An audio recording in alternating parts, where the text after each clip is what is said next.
नमस्कार दोस्तों, जैसा कि आप सभी जानते होंगे कि पिछले गुरुवार यानी कि 27 जून को सिनेमा घरों में रिलीज हुई थी प्रभास की फिल्म कल्कि।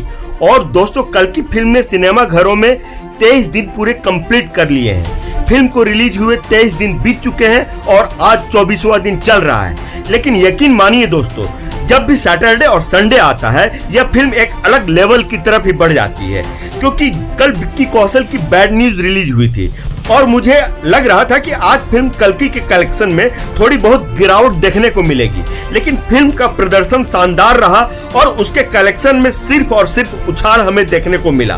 और दोस्तों, फिल्म का आज चौथा सैटरडे है और चौथे सैटरडे को भी फिल्म एक बार फिर से पूरी तरह से हाउसफुल जा रही है। और दोस्तों, फिल्म कल्कि वाकई में इतिहास रच रही है। तो फिलहाल इस वीडियो में हम बात करेंगे कल्कि फिल्म की, जो कि अपने पहले 23 दिनों में इंडिया के अंदर